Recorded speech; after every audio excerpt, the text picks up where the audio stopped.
అందరికీ నమస్కారం అండి. పద్మిని పొత్తూరి ఛానల్కి స్వాగతం అండి. ఇవాళ నేను కొత్త చింతకాయతో దోసకాయ ముక్కల పచ్చడి ఎలా చేయాలో మీకు చూపిస్తాను. చాలా టేస్టీగా ఉంటుందండి. వేడి వేడి అన్నంలో కానీ చపాతీల్లో కానీ చాలా బాగుంటుంది. పిల్లలు కూడా చాలా ఇష్టంగా తింటారు. నా వీడియోస్ కనుక మీకు నచ్చినట్టయితే లైక్ చేయండి, షేర్ చేయండి, సబ్స్క్రైబ్ చేసుకోవటం మాత్రం మర్చిపోకండి. ఈ వీడియోలోకి వెళ్ళిపోదామా? ఈ వీడియోతో పాటు మీకు నేను కొనుక్కున్న స్టీల్ చాపింగ్ బోర్డు కూడా చూపిస్తానండి. ముందుగా దోసకాయని శుభ్రంగా కడిగేసుకుని పెచ్చు తీసేసి తొక్క తీసేసి గింజలు తీసేయాలండి. గింజలు అవసరం అని అనుకుని ఇష్టంగా తినేవాళ్ళు అయితే గింజలు కూడా ఉంచుకోవచ్చు. మా ఇంట్లో తినరు కాబట్టి నేను గింజలు తీసేసానండి. చేదు చూసుకోండి, ముందు చేదు చూసుకుని చక్కగా సన్నటి ముక్కల కింద కోసుకోవాలండి. ఎంత సన్నగా కోసుకుంటే అంత రుచి అండి.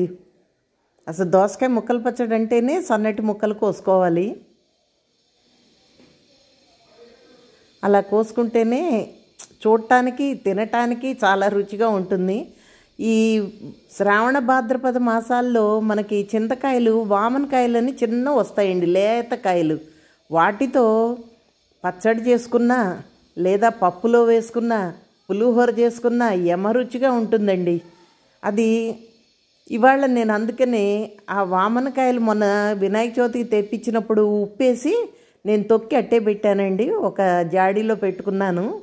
ఇదిగో ఇలా చింతపండు బదులు వాడుతూ ఉంటానండి. ఈ దోసకాయ ముక్కల పచ్చడిలో కనుక ఆ తొక్కిన వామనకాయ పచ్చడి వేసి పచ్చడి చేసుకుంటే చాలా బాగుంటుందండి. చిన్నప్పుడు మా అమ్మగారు చేసేవాళ్ళు, అది గుర్తొచ్చిందండి. అందుకని ఇవాళ మీ అందరికి కూడా చూపించాలని ఈ పచ్చడి చేస్తున్నానండి. ఒకసారి చేసుకుని చూడండి. ఇంకా వస్తున్నాయండి వామనకాయలు. చక్కగా తెచ్చుకుని చేసుకుంటే చాలా రుచిగా ఉంటుందండి. మీరే అంటారు ఎంత బాగుందో పచ్చడని. వెరైటీగా చేసి పెడితే పిల్లలు ఇష్టంగా తింటారండి. ఒకేలాగా చేస్తే పిల్లలు తింటలేదండి. మొత్తం ఇలా సన్నగా తరిగేసుకోవాలి.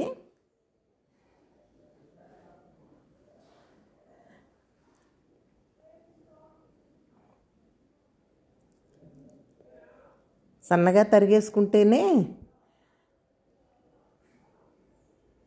పచ్చడి బాగుంటుంది.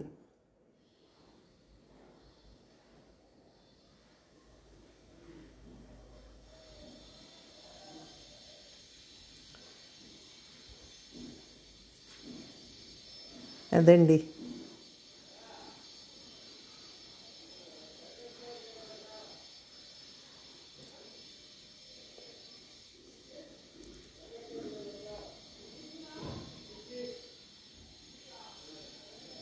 ఇలా సన్నగా తరుక్కుని మొత్తం బౌల్లోకి తీసేసుకున్నానండి. ఈ చింతకాయ పచ్చడిలో నేను ఉప్పు వేసి తొక్కాను కాబట్టి ఇంకా ఉప్పు వేయక్కర్లేదండి ఈ పచ్చడిలో. అదండి, ఇదండి చాపింగ్ బోర్డు. మొన్న మీషోలో ఆర్డర్ చేశానండి. చేస్తే వచ్చింది. చాలా హాయిగా ఉందండి. ఇవి చెక్కవి కానీ లేదా ప్లాస్టిక్ కానీ తెచ్చుకుని చేస్తే బాగుంటలేదండి. తర్వాత ఇంకా తిరగమాతకి వెళ్ళిపోదామండి. ముందుగా బాండ్లీలో నూనె పెట్టుకుని అందులో ఈ ఎండుమిరపకాయలు, ఆవాలు, ఇంగు పలుకులు, మెంతులు, మినపప్పు వేసి వేయించేసుకున్నాక పచ్చిమిరకాయలు ఒక 2 వేస్తే బాగుంటుంది. అందుకని 2 పచ్చిమిరకాయలు కూడా వేసేసుకోవాలండి.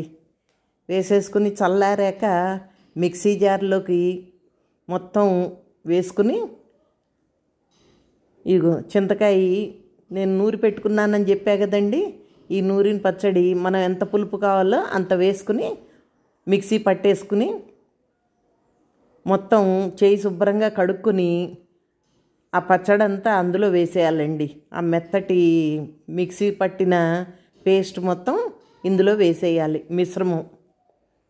కొంచెం మీకు పులుపు ఎక్కువ అవుతుంది, కారం ఎక్కువ అవుతుంది అనుకుంటే పక్కన తీసి పెట్టుకోండి, తర్వాత చూసి కలుపుకోవచ్చు. నేను కొద్దిగా తీసి పక్కన పెట్టాను, మళ్ళీ తర్వాత మొత్తం సరిపోయిందండి.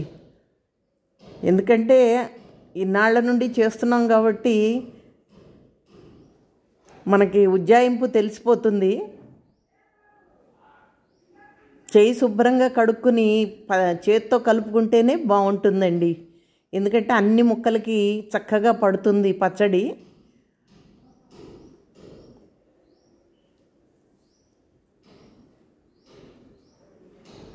తీసిన పక్కన పెట్టిన పచ్చడి కూడా పేస్ట్ కూడా వేసేసి మొత్తం కలిపేసానండి. తర్వాత కావాలి అనుకుంటే పైన తిరగమాత పెట్టుకోవచ్చండి. నేను తిరగమాత బాగుంటుందని మళ్ళీ నేను తెచ్చి తిరగమాత కలిపానండి. చాలా రుచిగా ఉంటుందండి. కొత్తిమీర లేదు, పైన కొత్తిమీర జల్లుకుంటే ఇంకా అమోఘం అండి. ఇదండి పచ్చడి. నచ్చిందా? నచ్చితే ఒకసారి చేసుకుని చూడండి మరి. Thank you for watching my video.